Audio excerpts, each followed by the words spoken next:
ধৰক 5 বছৰটো আমাৰ উকলি গ'লে আমাৰ এতিয়া কাৰ্যকাল হেৰি হৈছে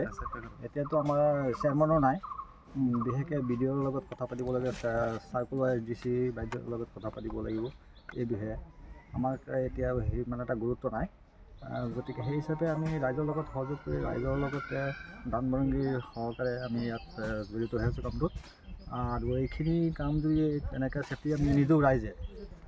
বৃহৎ কৃষিভূমি আমাৰ বিনষ্ট হ'ব হাজাৰ কৃষিভূমি বিনষ্ট হ'ব আৰু কেইবাটাও 20-25টা গাঁও শিমলগুৰি কমিলগাঁও পুখুৰীমাৰী উজানমাৰী গোটেইখিনি গাঁৱত বৃহৎ ক্ষতিগ্ৰস্ত হ'ব এতিয়া বিভাগীয় মন্ত্ৰী তথা আপোনাৰ বিভাগীয় কি আহ্বান জনাব আপুনি মই বিভাগীয় আমাৰ সমষ্টিৰ বিধায়ক শশীকান্ত ডাঙৰীয়াক মই ইয়াৰ দ্বাৰা আপোনালোকৰ চেনেলৰ জৰিয়তে অনুৰোধ জনাওঁ আৰু আমাৰ গড় কাপ্তানী মন্ত্ৰী আমাৰ পীযুষ হাজৰিকা ডাঙৰীয়াকো মই টানি অনুৰোধ জনাওঁ যাতে এইখিনি আমাৰ এটা জিঅ'বেগৰ ব্যৱস্থা কৰি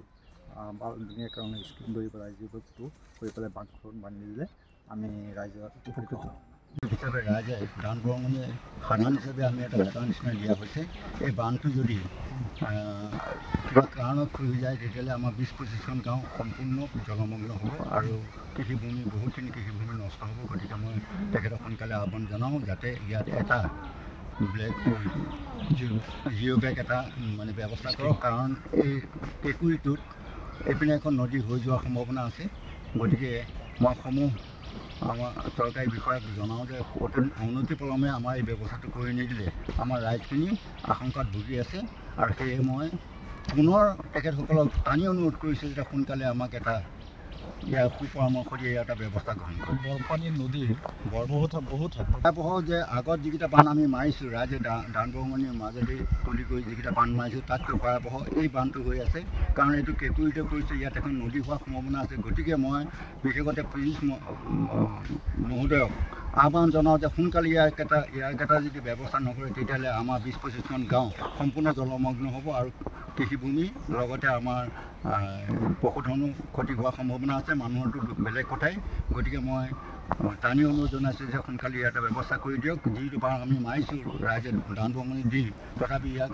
খালী ভেটাৰ নিচিনাই আমি ভেটিবলৈ যত্ন কৰি আছোঁ গতিকে আমাৰ লগত সহযোগ কৰি পেলাই ৰাইজৰ লগত সহযোগ কৰি পেলাই এই বান্ধটো যদি নিয়ন্ত্ৰণ কৰি দিয়ে তেতিয়াহ'লে আমি কৃতাৰ্থ হ'ম আৰু তেখেতে জানে যে আমাৰ পীযুষ হাজৰিকাদেৱে এই সমষ্টিৰ পৰাই তেখেত প্ৰথম তেওঁ জয়যাত্ৰা আৰম্ভ কৰিছিলে আৰু ইপিনে মই আমাৰ স্থানীয় বিধায়ককো ইয়াৰ লগতে অনুৰোধ জনাইছোঁ যে তেওঁলোকে ইয়াত দৃষ্টিগোচৰ কৰি পেলাই সোনকালে ব্যৱস্থা নকৰিলে আমাৰ এই অঞ্চলটো সম্পূৰ্ণভাৱে জলমগ্ন হ'ব যাৰ কাৰণে আগন্তুক নিৰ্বাচনত আমাৰ মানুহখিনি ক্ষুণ্ণ হৈ পৰিব গতিকে মই আশা কৰিছোঁ যে সোনকালে ইয়াত ব্যৱস্থা কৰি জেগাডোখৰৰ নাম কি জেগাডোখৰৰ নাম হৈছে বৰপানী পাৰ বৰপানী কমিলা জাৰণি আৰু বৰপানী ৰমণী পথাৰ 1 নম্বৰ পথাৰ যিকোনো খবৰৰ বাবে যোগাযোগ কৰক 7099017330